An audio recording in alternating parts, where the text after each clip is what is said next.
La fidelidad, iglesia, es una virtud muy hermosa y que encontramos de diferentes formas en esta vida. Nuestra mascota, por ejemplo, los perros, los que hemos tenido mascota, sabemos de lo fieles que son esos animales, ¿cierto? Y si no has tenido uno, no es necesario que lo tengas, porque me imagino que te has enterado en las noticias de la fidelidad de algunos perros que han rescatado aún las vidas de personas que no son sus dueños. ¿Por qué? Porque se mantienen fieles a la labor, a la comisión que se les ha dado. Están dispuestos a arriesgar la vida de su amo o maestro, a defenderlo en el intento de que alguien les haga daño. En eso podemos ver la fidelidad aún en un ser vivo que no es un ser humano, como la de una mascota, un perro. Y lo curioso de un perro es que muchas veces un perro puede ser muy amigable con diferentes personas, ¿cierto?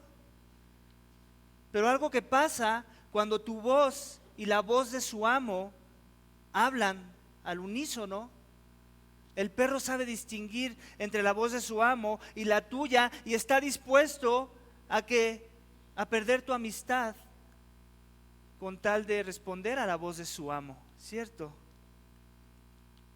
Cuando se refiere a la vida cristiana, iglesia, pasa algo muy similar, donde las ovejas, que somos nosotros los creyentes, tenemos un amo y un señor, un pastor de las ovejas que nos pastorea, que nos alimenta, que nos lleva a lugares de reposo. Su voz es la que escuchamos, a la cual respondemos cuando hay una orden. Otras voces pueden venir a querer contender con la autoridad de nuestro pastor Jesús. Pero nuestra naturaleza de ovejas, cuando en realidad eso somos, siempre nos van a llevar a ser fieles a nuestro Señor pastor y maestro Jesús, siempre. No importa cuán seductoras se escuchen esas voces. Me gustaría que pusieras tus ojos en la pantalla y pudieras ver un pequeño video que he preparado para la introducción de mi sermón esta mañana.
Okay.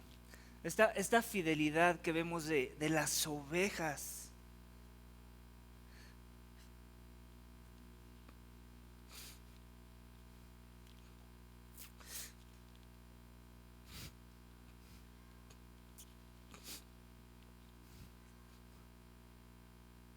no sé a ti, pero a mí me conmueve.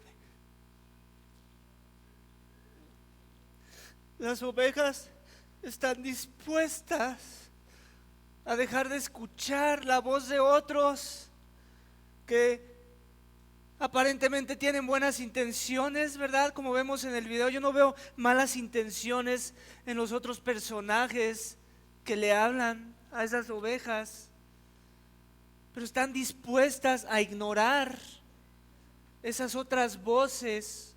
Porque la voz que prevalece y que es su autoridad es la voz de su pastor.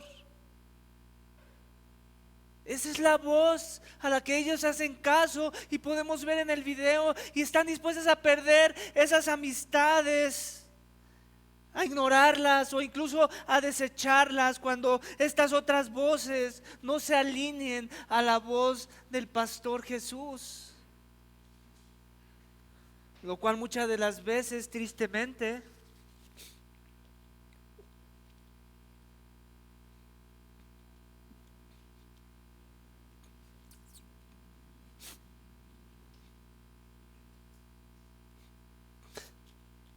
va a convertir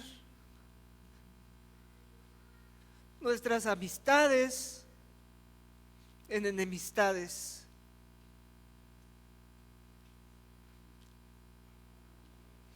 Ser fiel a Dios, iglesia, siempre te traerá enemistad con los hombres. Siempre. Como dice el título de mi sermón. En nuestro texto esta mañana vamos a ver 5 aspectos de lo que pasa cuando una oveja de Jesús es fiel a su maestro. Cada uno de estos aspectos formarán una frase que inicia así: eres fiel cuando, y después mencionaré el aspecto que desempacaremos del mismo texto. Así que vamos a leer nuevamente esta sección, versículos 12 al 16 de nuestro capítulo 5 del libro de Hechos. Así que pon tus ojos en la palabra de Dios. Por mano de los apóstoles se realizaban muchas señales y prodigios entre el pueblo y estaban todos unánimes en el pórtico de Salomón.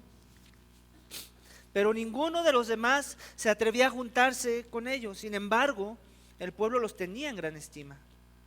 Y más creyentes en el Señor, multitud de mujeres y hombres se añadían constantemente al número de ellos. A tal punto que aún sacaban los enfermos a las calles y los tendían en lechos y camillas para que al pasar Pedro, siquiera la sombra cayera sobre alguno de ellos. También la gente de las ciudades en los alrededores de Jerusalén acudía trayendo enfermos y atormentados por espíritus inmundos. Todos eran sanados. Iglesia, recuerdo en la primaria, tuve todo tipo de amenazas por parte de niños como yo. Y siempre tuve la fortuna de ignorar o rechazar esas amenazas, y no porque yo fuera muy valiente o porque no me importaran, sino porque tenía la fortuna de que mi mamá era maestra de la primaria donde yo trabajaba. Entonces siempre que me enfrentaba con una situación así donde alguien quería infundir temor en mi vida, pues yo iba corriendo chillando con mi mamá lo que estaba pasando. Y mi mamá siempre daba la cara por mí, siempre era la que resolvía mis problemas. De tal forma que nunca tuve que vivir con ningún temor en la escuela primaria, gracias a la autoridad de mi madre, gracias a que yo me apoyaba en esa autoridad. Siempre esa autoridad me respaldaba para defenderme, así poder hacer caso omiso a las amenazas de mis enemigos. En el caso de los apóstoles, iglesia, vemos algo muy similar. En lo que llevamos de la narrativa del libro de Hechos, los apóstoles ya han sido amenazados por los líderes religiosos del templo para que no hablen en el nombre de Jesús. Sin embargo, los apóstoles, en el poder del Espíritu Santo que les trajo vida, siguen sanando a las masas como lo hicieron con el hombre cojo de nacimiento que estaba sentado a la puerta del templo, ¿recuerdan? Sin importar las amenazas, ellos continuaron proclamando el mensaje que proclamó Pedro y que trajo 5,000 almas a la fe en Cristo después de esa proclamación. Las amenazas de los líderes del templo que se creían alguien eran desechadas por los apóstoles debido a que ellos tenían un Padre en los cielos con más autoridad que la de sus enemigos. Ellos continuaron en obediencia a la palabra de Jesús, donde en capítulo 1 vimos que les dice que serían sus testigos, ¿recuerdan? Ustedes serán mis testigos en Judea, en Samaria, en Jerusalén y hasta los confines de la tierra, les dice. Y como tales, seguían proclamando el evangelio unánimes, dice el texto, en el pórtico de Salomón, como dice versículo 12, haciendo señales y prodigios, como dice el mismo versículo. En versículo 13 vemos cómo es que había algunos que, aunque no creían, tenían en gran estima a los apóstoles. Si no se atrevían a juntarse con ellos por temor, Sin embargo, tampoco podían rechazar y negar el poder con el que proclamaban su amor para ayudar al más necesitado. No lo podían negar y por eso los tenían en alta estima. Así como pasó con Jesús también. No todos creyeron, pero la gente lo tenía en alta estima. Después esos mismos que lo tenían en alta estima también lo crucificaron. Cuando eres un auténtico seguidor de Jesús, iglesia, ese es el fruto esperado. Ayudar a los demás. Ayudar a los que se ven necesitados y pobres en espíritu. A los que ven su pobreza espiritual de la misma forma que Dios te permitió ver tu propia pobreza espiritual. Los verdaderos hijos del reino siempre van a imitar al rey que los salvó. El ministerio de Jesús en la tierra seguirá siendo el ministerio de los hijos que fueron adoptados por la gracia de Dios, y la fidelidad de Jesús para ayudar al marginado, al convaleciente, también será nuestra fidelidad si en verdad hemos creído. En versículo 15 vemos cómo las masas sacaban a sus enfermos a las calles para que al pasar Pedro siquiera su sombra tocara a ese necesitado y así fuese sanado. Y cuidado con sacar conclusiones rápidas de lo que leemos. El texto no nos está diciendo que eso era lo que pasaba. Lo que el texto nos está diciendo es que eso era lo que ellos creían. Veían su poder y el asombro que causaba cuando ellos sanaban enfermos, cuando ellos sacaban demonios, que obviamente también hay especulaciones. Y eso básicamente es lo que era, una especulación. Similar a lo que pasó, ¿recuerdan cuando la mujer que tenía el flujo de sangre se acercó al Señor Jesús y tocó su manto y pensó precisamente eso: si siquiera toco su manto seré salva? Ese fue un acto de fe. Lo que la salvó, lo que la sanó fue la fe. No necesariamente que el Señor Jesús había puesto ese patrón de sanidad en su ministerio. De la misma forma, aquí vemos esto en la narrativa de la historia. Lo que sí podemos inferir de ese texto es lo cercanos que podían ser las personas a los apóstoles. ¿Cómo no eran unos superapóstoles que ponían una barda para que las personas que ellos quisieran pudieran acercarse a ellos? Ellos andaban entre el pueblo, andaban entre el necesitado, al igual que su maestro, lo estaban imitando muy bien. No estaban buscando estar en los círculos de élite. La gente podía tocar la sombra de Pedro. Era humilde, ayudaba en realidad sin ningún interés personal. Lo demás era seguramente superstición. En esta sección podemos afirmar como oveja de Jesús que eres fiel cuando proclamas y ayudas a pesar de las amenazas, como lo hicieron los apóstoles. Ellos ya habían sido amenazados, pero ellos no detuvieron su ministerio. Ellos seguían proclamando y también seguían ayudando al necesitado.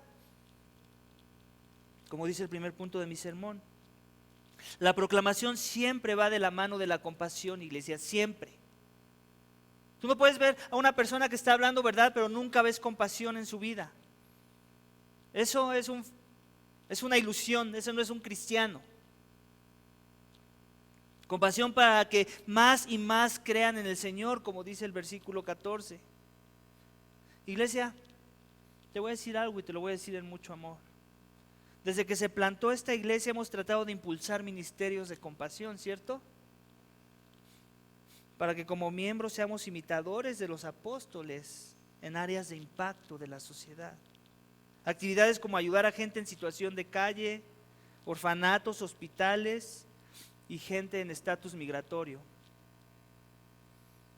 ¿Cómo has considerado, iglesia, tu participación dentro de la iglesia para unirte a ayudar a estos grupos necesitados? ¿Te ayuda el texto de esta mañana para ver tu responsabilidad, para ser un medio de bendición a esos grupos, para que les ayudemos y proclamemos con fidelidad el evangelio que les traerá consuelo a sus vidas? ¿Consideraste la reunión informativa de este viernes pasado para conocer más cómo ayudar a la gente en situación de calle? ¿Considerarás la reunión del próximo domingo donde va a venir alguien y nos va a explicar cómo podemos más involucrarnos y ayudar a los migrantes? ¿Serás encontrado fiel por tu Señor sin importar tu comodidad, obstáculo o amenaza? Si no ha sido así y te dices seguidor de Jesús, ¿qué vas a hacer para cambiarlo? Porque aquí todavía está, para eso es el sermón, ¿cierto? Para rectificar. ¿Qué voy a hacer para cambiarlo? Tal vez no voy a ser el que voy a ir a esos lugares, pero ¿cómo voy a aportar? ¿En qué medida? Tal vez nada más va a ser en oración para algunos de ustedes. Para otros tal vez vas a tener que compartir sus recursos para esas misiones, para esas actividades, para alcanzar esas almas. Y para otros va a ser ir. No queremos que todos hagan lo mismo porque entonces tampoco vamos a lograr nada. Pero sí que tengas un interés genuino que viene de tu corazón, producto de la salvación que proclamas. Amén. Versículos 17 al 28. Pero levantándose el sumo sacerdote y todos los que estaban con él, es decir, la secta de los saduceos, se llenaron de celo y echaron mano a los apóstoles y los pusieron en una cárcel pública. Pero un ángel del Señor, durante la noche, abrió las puertas de la cárcel y sacándolos dijo: id y puestos de pie en el templo, hablad al pueblo todo el mensaje de esta vida. Habiendo oído esto, entraron al amanecer en el templo y enseñaban.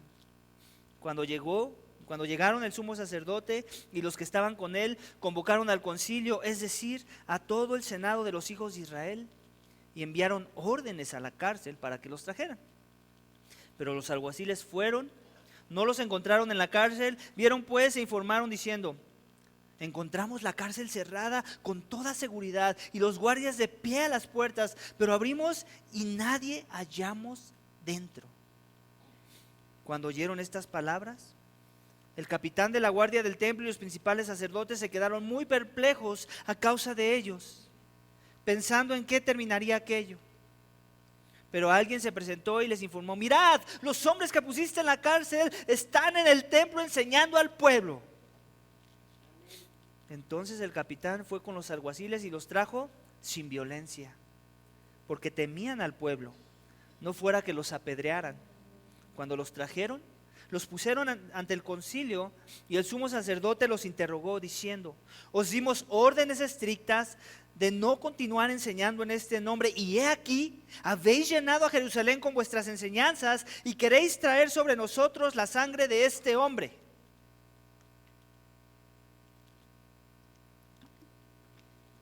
Iglesia, la fidelidad al evangelio, al mensaje de vida, como leemos en versículo 20, al mensaje de esta vida, siempre traerá fieles opositores a nuestras vidas. Siempre. El evangelio es el mensaje, iglesia, que nos dice que toda la gloria le pertenece a Dios, como lo vimos la semana pasada. El mensaje de la oposición, de forma indirecta o muy sutil a veces, cuando viene en forma de religión o filosofía humana, siempre nos va a decir que la gloria te pertenece a ti o a mí. La oposición al evangelio siempre tendrá dos vertientes. La interna, como vimos la semana pasada, donde falsos creyentes como Ananías y Zafira se infiltran en la congregación de los santos para torcer la motivación correcta de generosidad que era fomentada dentro de la iglesia local.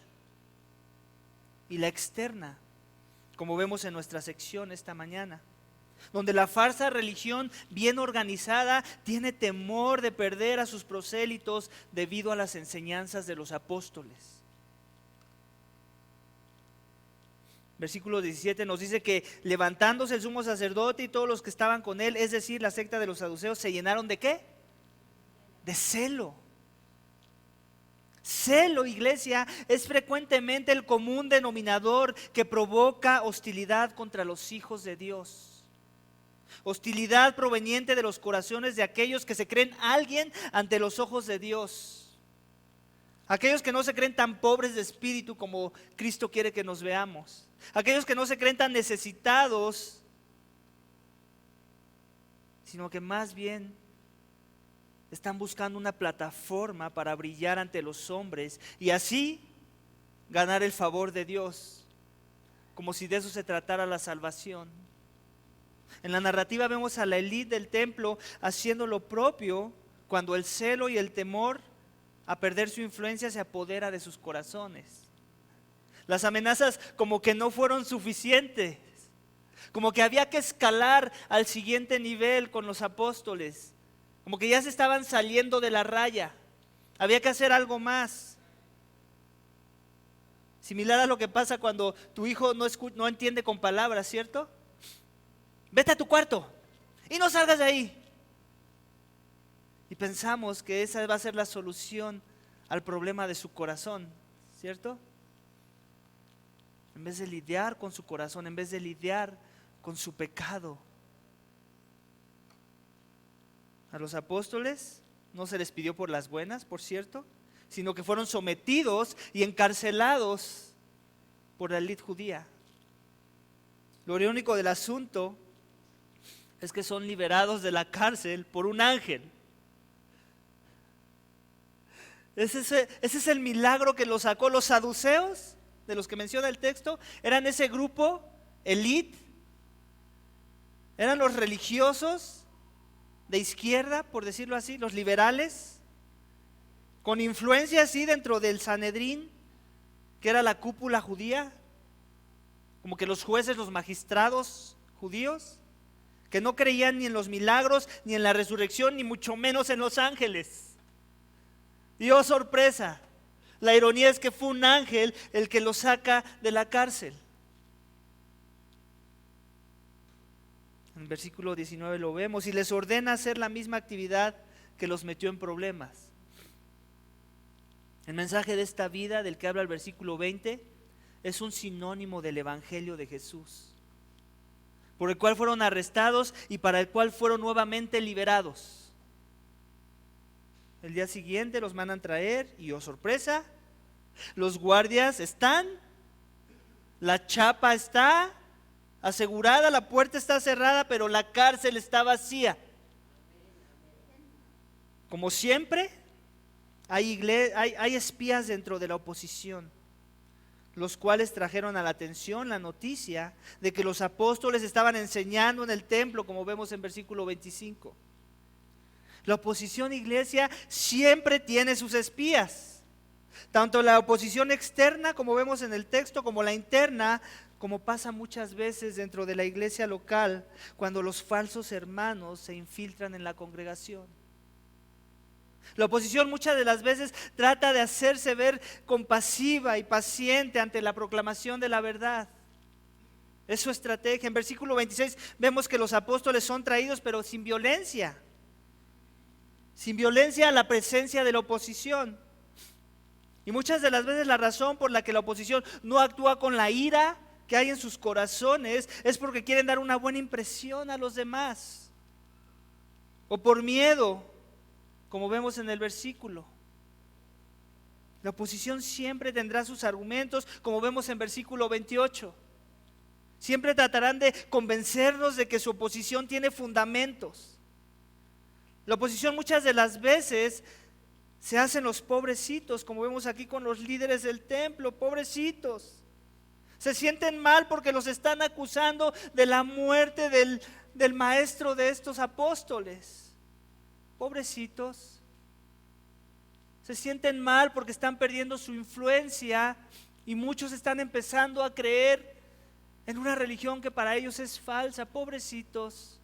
Tienen sus argumentos. Era verdad que las enseñanzas de la religión judía no se alineaban a la verdad de Dios. Y también era verdad que ellos habían matado a Jesús. Sin embargo, el religioso siempre se ofenderá de escuchar sus verdades. Y te mostrará oposición, como vemos en el texto. Pero eres fiel cuando a pesar de la oposición obedeces a Dios, como dice el segundo punto de mi sermón. Eres fiel cuando obedeces la palabra de tu Señor, como vemos que hacían los apóstoles en la narrativa de la historia. Quienes obedecieron a Dios a pesar de que sabían que cabía la posibilidad de que iban a regresar a la cárcel. Como iglesia, me atrevo a decir que ya hemos experimentado ambos tipos de oposición.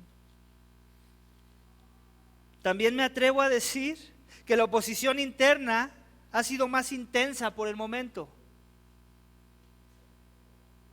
¿Qué tan consciente eres de eso si eres miembro de esta iglesia? ¿Qué tan dispuesto estás a obedecer con tu fidelidad hacia tu iglesia local? Y cuidado, muchas veces queremos como eliminar a la iglesia. No, mi fidelidad es hacia Dios. Y eso se escucha muy espiritual, ¿cierto? Pero no es eso lo que nos muestra Hechos, ni los evangelios. La fidelidad a Dios siempre está atada con la fidelidad con los suyos. Siempre va acompañada.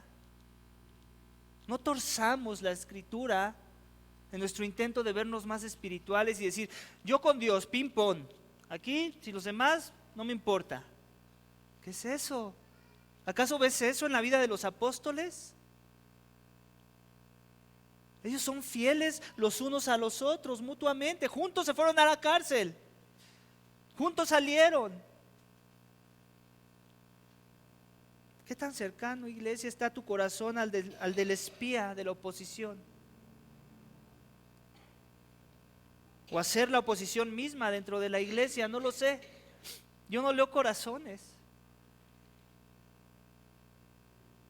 Que Dios nos dé la gracia, iglesia, de obedecer en medio de los argumentos de la oposición, en medio de las manipulaciones y falsas creencias de la oposición, en medio de aquellos que no vemos mostrando un frente común junto con nosotros, sino que más bien están coqueteando con la oposición y nos hacen pensar que son como los espías de nuestro texto esta mañana. Iglesia, alégrate. Porque últimamente nuestro descanso debe estar en el pastor de las ovejas, que es Jesús, el cual permite la oposición para que con más poder y denuedo proclamemos el mensaje de esta vida, como vemos que lo hacían los apóstoles cuando leemos esta carta. La oposición siempre va a poner un aditivo a su iglesia. Siempre va a poner un catalizador para que las cosas avancen de forma que tal vez nunca hubieran avanzado, teniendo todos nuestros ministerios muy bien organizados. La oposición la usa Dios, iglesia. Todo es para bien para aquellos que han sido llamados de acuerdo a sus propósitos, las cosas buenas y las cosas malas. Para el cristiano no hay cosas malas, es mi punto. Todo es bueno. Tanto la oposición externa como la interna, amén. Versículos 29 al 32, pon tus ojos en la Biblia. Mas respondiendo Pedro a los apóstoles dijeron: debemos obedecer a Dios antes que a los hombres. El Dios de nuestros padres resucitó a Jesús, a quien vosotros habéis matado colgándole en una cruz. A este Dios exaltó a su diestra como príncipe y salvador para dar arrepentimiento a Israel y perdón de pecados. Y nosotros somos testigos de estas cosas, y también el Espíritu Santo, el cual Dios ha dado a los que le obedecen. Como cristianos, iglesia, odiamos la oposición, pero amamos la oposición. Odiamos la oposición, pero amamos la oposición. Odiamos la oposición que ha sido causada por nuestro propio pecado, que haya sido provocada por algún malentendido, que haya sido provocada por la culpa de alguien que nos representó mal, o provocada por no haber representado a Jesús con nuestro carácter o con nuestra enseñanza. Esa posición la odiamos. Deberíamos estar buscando odiarla. Pero amamos la oposición. Amamos la oposición provocada por haber amado a las personas con nuestros actos de piedad y con la proclamación del Evangelio, como vemos en los versículos que acabamos de leer. Provocada por proclamar el mensaje de esta vida que nos trajo el buen pastor Jesús.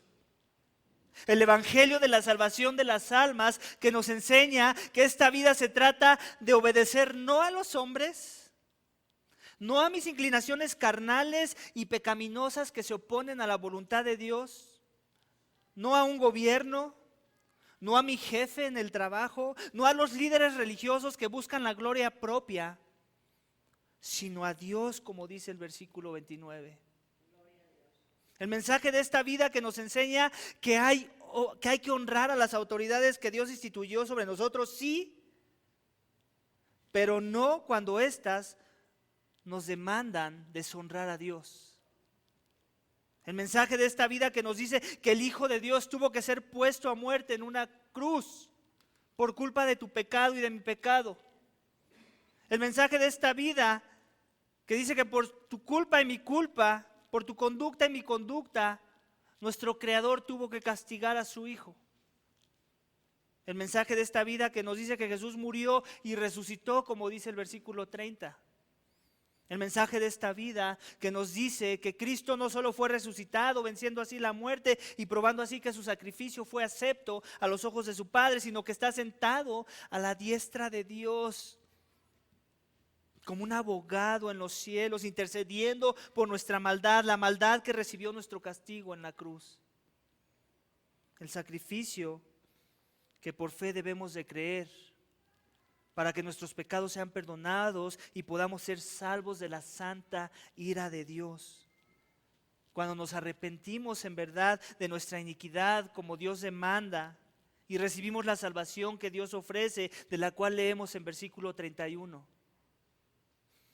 El mensaje de esta vida, del cual somos testigos junto con los apóstoles de Jesús, todos aquellos que en verdad hemos creído y que hemos recibido el bautismo del Espíritu Santo para dejar de ser opositores de la iglesia de Dios, que es la columna y el sostén de la verdad, y que en su lugar nos unamos a las filas de los que en verdad proclaman este mensaje sin ningún interés propio o vanagloria propia. Eres fiel cuando proclamas el Evangelio con denuedo y valor, como dice el tercer punto de mi sermón. Si aún no le conoces, ¿te ves como un pobre en espíritu esta mañana? Si tu respuesta es que sí, y te ves como un desdichado en la necesidad de la salvación que Jesús te ofrece, entonces ven en arrepentimiento y fe para el perdón de tus pecados. Ven a los pies de Jesús humillado, sin nada que ofrecer, porque no tienes nada que ofrecer. No hay nada que puedas ofrecer para ganar el favor de Dios. Él es muy santo y tu pecado es muy inmundo. Por eso se necesitó un sacrificio de los cielos. Ven, que Él quiere que vengas, para que puedas comenzar a entender de qué se trata esta vida, para que proclames a otros el mensaje de esta vida que vemos aquí a los apóstoles proclamando en el texto. Si ya has sido declarado fiel, no por tus fuerzas o tu performance, sino por solo la fe en Jesús, entonces mantente fiel. Mantente fiel proclamando con denuedo y valor, como vemos que hacen los apóstoles a pesar de la oposición. Proclamar es hablar verdad, iglesia. Y no nada más la verdad que nos salva, sino la verdad del pecado de nuestros propios corazones y el de nuestro prójimo. Hablemos verdad en amor. Eso es proclamar. Amén. Versículo 33 al 40.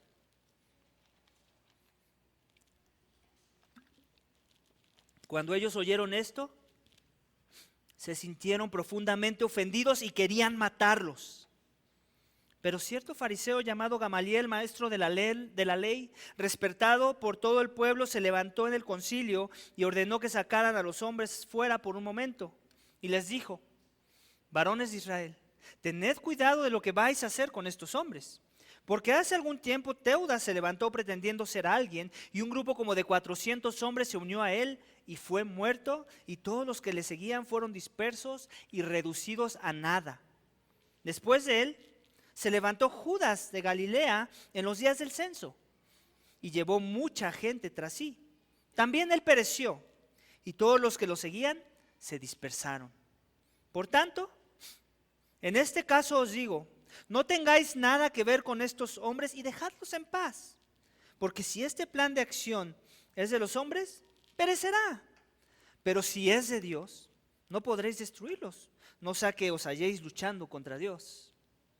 Ellos aceptaron su consejo y después de llamar a los apóstoles, los azotaron y les ordenaron que no hablaran en el nombre de Jesús y los soltaron. Está cómica la historia, ¿cierto? Como que no veo mucha convicción ahí de creer. Ya he dicho antes, ¿cierto? Que cuando Dios te salva de Él, te salva por Él y te salva para Él. Pero también he mencionado antes que cuando Dios te salva, también te salva de ti mismo. Nos salva de creer que somos algo cuando en realidad no somos nada. Si algo somos es por Él y sin Él nada somos. Amén. Ese era el problema de los líderes religiosos que se oponían ahora a los apóstoles. Quienes vivían engañados de creer que eran algo cuando en realidad no eran nada. Eso es lo que el Evangelio hace a los hombres. Les dice, tú sin Jesús eres un don nadie. Y cuando el Espíritu Santo de Dios acompaña esas palabras, nos humillamos. Pero cuando no pasa así, como pasó en el texto con la oposición, quienes después de haber escuchado el mensaje de esta vida que les predicaron los apóstoles, en vez de compungirse de corazón como hemos venido viendo en el texto dice que estaban profundamente ofendidos y querían matarlos. Querían hacerles lo mismo que hicieron con Jesús. Pero no ocupó la prudencia. Y quiero aclarar que no porque se sintiera persuadido por el mensaje, sino porque se sentía alguien. Cuando te sientes alguien, menosprecias a los que se han humillado. Y es lo que Gamaliel estaba haciendo en realidad. No es que estaba tratando de ayudar a los apóstoles, más bien quería hacer uso de su influencia sobre la élite y en su intento benefició a los apóstoles. No es que le estaba empezando a hacer ojitos al evangelio, al mensaje de esta vida. Por otro lado, Gamaliel no podría negar que los apóstoles estaban obrando el bien en medio de las masas. Eso también atormentaba, me imagino, de alguna forma su conciencia. Sin embargo, el que el pecado atormente nuestra conciencia no es suficiente razón para creer el mensaje. La conciencia nos la dejó ahí Dios. Y muchas veces la conciencia actúa de forma que nos dice que estamos pecando y que estamos haciendo el mal, pero no es nuestra conciencia la que nos lleva al arrepentimiento y fe en Jesús. Es solamente algo que Dios dejó como una gracia común en la vida de los hombres, pero a veces también la conciencia se cauteriza. Y por eso vemos a hombres matando a sangre fría a las personas. Entonces, ¿qué hizo este hombre? Echó afuera a los apóstoles y trató de convencer a la oposición de dejarlos ir. Y los ejemplos que da son dos casos, de casos pasados, de algunos revoltosos que trataron de oponerse al sistema religioso judío y que cuando los mataron se convirtieron en casos fallidos, revoluciones fallidas. El problema de Gamaliel, en su hipótesis era precisamente la falta de fe para darse cuenta que su hipótesis estaba mal esta vez. Ya que la persona que los apóstoles predicaban no estaba muerta, sino viva. Jesús no era como Teudas o Judas de Galilea que estaban en una tumba, sino que había resucitado. Ese era el grande problema. La ceguera espiritual de Gamaliel, iglesia, y la élite religiosa no los dejaba ver más allá. Así pasa comúnmente con nuestro pecado, nos cega las cosas lógicas. No los dejaba, por eso consideraron dejarlos ir. El mismo Gamaliel, aunque provocó que fueran liberados, no creía que fuera el Dios, el movimiento de los apóstoles que ellos predicaban. No creía en ese Dios. Porque de ser así los hubiera seguido, ¿cierto? Los hubiera seguido, es mera lógica de haber creído. Pero no los siguió. Él todavía tenía un ídolo del corazón y se llamaba poder, se llamaba influencia. Su orgullo de creerse a alguien. Y en ese orgullo usó su lógica humana para no perder el tiempo con estos donadies, con estos apóstoles. Por eso les dice eso, pero si es de Dios, no podréis destruirlos, no sea que te halléis luchando en contra de Dios. Tampoco es que los convenció mucho, que digamos. Al final dice que fueron azotados. Lo que dice pareciera más como un sarcasmo en vez de que una declaración de fe. Similar a lo que pasa cuando traes a la atención el pecado a una persona.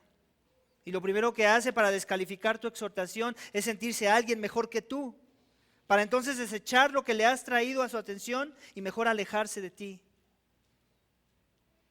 Pasa seguido en la iglesia de nuestros días, ¿cierto? Cuando una persona dentro de la iglesia se cree alguien, difícilmente reconoce su pecado. Y las pocas veces que lo acepta, lo hace, pero nunca pide perdón. Así como que, ok, me atrapaste, aquí sí ya no hay forma de defender mi argumento. Pero nunca piden perdón. Y si lo piden es porque los obligas, pero eso ya no vale. En nuestro texto, los apóstoles no están buscando suprimir la verdad frente a los que se creen a alguien. Ellos simplemente saben que el problema de las personas no es con ellos, sino con Dios.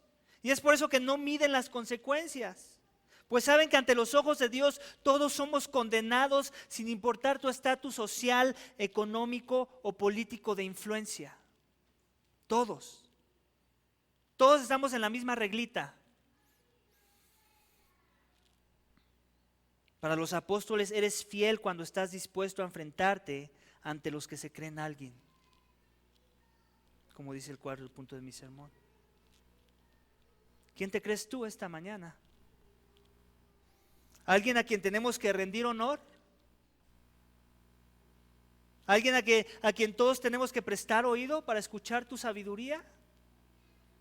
¿O alguien que ha sido humillado por el evangelio de Jesús? Porque si eres en verdad de Jesús, deberías de creer y en realidad sentir que eres un donadie. Porque eso somos. Eso es lo que el evangelio hace con sus hijos. Sí, somos todo en Cristo, pero somos un donadie por nosotros mismos. Sí, en Él tenemos todo, tenemos la llenura de todo lo que se necesita para esta vida, pero somos donadies al mismo tiempo. Las dos somos al mismo tiempo. Así como Dios es uno y es trino al mismo tiempo, así somos tú y yo si eres un hijo de Dios. Eres un hijo del Rey, pero también eres un donadie. Y eso nos hace muy felices y contentos a los que en verdad hemos creído. Porque eso exalta aún más la gracia de nuestro Señor. Tristemente, la iglesia de nuestros días está llena de personas que se creen alguien. Personas presunciosas que creen que saben más que los demás. Personas que aparentan ser algo, pero que ante los ojos de Dios son nada. Personas que juzgan a la ligera lo que no entienden y por eso es que lo juzgan, porque no lo entienden. Personas que nunca han entendido la gracia, pero cómo usan la gracia para evangelizar a los demás. Les encanta esa palabra. Personas como estas que aparecen en el texto, que dan un consejo a los líderes religiosos para que dejen a los apóstoles, pero no sin hacer un acto de malicia para hacer daño a su persona, como vemos que les pasó, que fueron azotados y otra vez amenazados al ser puestos en libertad, como vemos en versículo 40. Pero iglesia, nuestro consuelo es que Dios siempre encuentra formas de recordarnos que no somos nadie si somos sus hijos. Muchas de las veces lo hace de la forma más irónica, otras veces de la forma menos esperada y otras veces de forma muy severa. El punto es este, que al final Dios siempre se sale con la suya, ya que el único que es alguien aquí es Él. Amén, no nosotros. Ya voy a acabar, iglesia. Por último, la última sección son los dos últimos versículos, versículos 41 y 42. Ellos pues salieron de la presencia del concilio, regocijándose de que hubieran sido tenidos por dignos de padecer afrenta por su nombre. Y todos los días en el templo y de casa en casa no cesaban de enseñar y predicar a Jesús como el Cristo.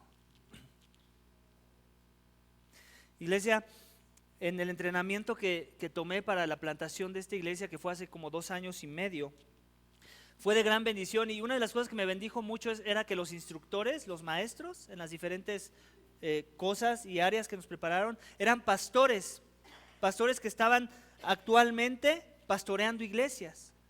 Entonces eso enriquecía mucho más el aula de aprendizaje. ¿Por qué? Porque precisamente eran sus experiencias, sus vivencias, lo que nos bendecía, lo que nos edificaba a aquellos que estábamos en vísperas de plantar una iglesia. Y hay algo que me bendijo mucho, aunque no lo crean. Me bendijo mucho sus anécdotas cuando ellos encontraron oposición y división en su iglesia. ¿Saben por qué? Porque una característica que era un común denominador en todos los que contaban sus experiencias era que a partir de ese momento donde vino una división o una oposición fuerte dentro de la iglesia, Dios empezó a trabajar y a prosperar sus iglesias de forma que ahora eran más sanas. Y eso me llamó mucho la atención. Incluso hubo uno que nos dijo esta frase que se me quedó muy grabada en mi mente, que les quiero compartir. Recuerdo su comentario y se me quedó muy grabado y dijo esto. Nos dijo: muchachos, sus congregantes les van a decir cosas tan horrendas e hirientes que aún en el supuesto de que ustedes hubieran cometido adulterio, no ameritarían que se les dijeran tales cosas. ¿Se dan cuenta? Lo voy a volver a repetir. Él nos dijo esto: muchachos, sus congregantes les van a decir cosas tan horrendas e hirientes que aún en el supuesto de que ustedes hubieran cometido adulterio, no ameritaría que les dijeran tales cosas. Esa frase me hizo reflexionar, iglesia, sobre el precio que tendría que pagar si decidía obedecer mi llamado al pastorado. Los apóstoles tenían muy en claro lo fuerte de la oposición y estaban dispuestos a pagar el costo. Su disposición era tal que se regocijaban de haber sido tenidos por dignos de padecer afrenta por el nombre de Jesucristo. De esos necesita Dios, iglesia. Iglesia, me atrevo a decir que aún no ha llegado el día en que se cumplan esas palabras de este pastor. Pero déjame te digo que muchas cosas que aprendí ahí ya se han estado cumpliendo, hasta parecen profetas. Pero puedo ver poco a poco, conforme avanza el tiempo de vida de esta iglesia, cómo ese día se acerca. Y si estás caminando con esta iglesia, déjame te advierto que no te vas a escapar de que te toquen algunos comentarios fuertes. Sin embargo, como los apóstoles, nos regocijaremos porque Jesús es digno, iglesia.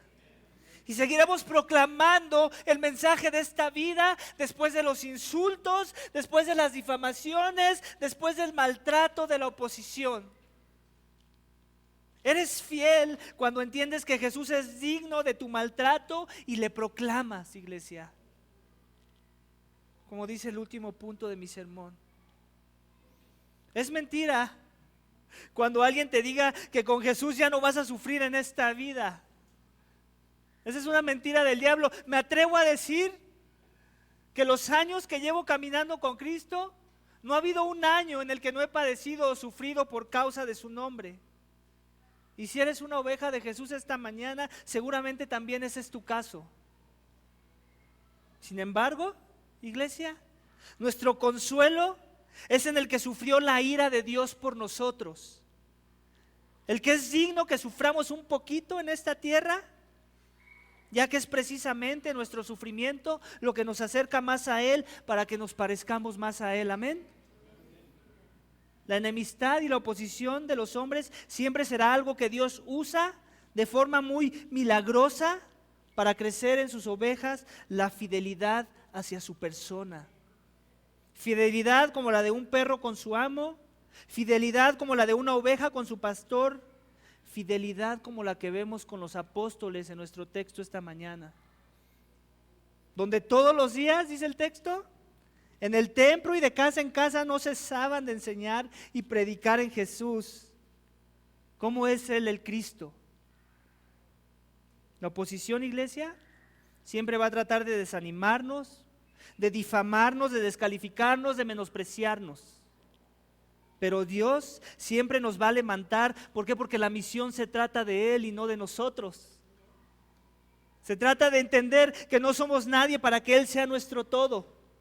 Se trata de ser fieles en lo poco para que Él, que ya fue fiel en lo mucho, dándonos a Jesús, para que cualquier oposición sea como nada comparada con el gran amor que Cristo ya nos mostró en esa cruz. Vamos a orar, iglesia, para que Dios nos dé la gracia de ser siervos fieles y de regocijarnos cuando nuestra fidelidad nos traiga enemistad con los hombres y oposición. Vamos a orar confiados de que al final de los tiempos Él va a desenmascarar cualquier acto de injusticia cometido en contra de su pueblo. Amén. Vamos a orar. Padre, te damos gracias, Señor, por tu texto esta mañana. Gracias porque nos bendice en gran manera, Señor. Gracias porque lo necesitamos hoy. Yo lo necesito hoy, Señor. Necesito que tú fortalezcas nuestro espíritu en tu gracia, que tú nos recuerdes el amor y de cómo tenemos que ser instrumentos, Padre, para proclamar, y que en medio de ese proceso vamos a sufrir heridas. Recuérdanos que estamos en una guerra, Señor, y que va a haber caídas. Va a haber tiros y en esos tiros vamos a salir ensangrentados. Va a haber oposición, fuerte oposición dentro y fuera de la iglesia, y es necesaria, Señor, para que tú prevalezcas, para que tú fortalezcas a tu iglesia, Señor. Ayúdanos a recordar eso, Señor, que estamos en una guerra espiritual y que hay ministros tuyos, pero también hay ministros de Satanás, Señor. Ayúdanos a estar firmes en medio de la oposición, fieles, a escuchar solo tu voz, a alinearnos con los que escuchan tu voz, a no desechar a los hombres cuando los hombres te siguen, como Pablo decía, sígueme conforme sigo a Cristo. A recordar que no hay malo en seguir a los hombres cuando esos hombres tienen los ojos en tu Hijo. Y también a recordar que hay hombres que dicen que tienen los ojos en tu Hijo y que nos están mintiendo, que nos quieren persuadir, como esa mujer seductora que persuade a su presa para hacerlo caer, para arrastrarlo y que perezca. Líbranos, Señor, danos discernimiento, danos más de tu espíritu para no caer en las trampas del enemigo, de aquellos que con apariencia de piedad nos vienen y nos ven en un cristianismo barato, que se trata de buenas obras y de verme yo bien y no de glorificarte a ti. Te lo pedimos, Padre, y te damos gracias en el nombre de tu Hijo amado Cristo Jesús. Amén.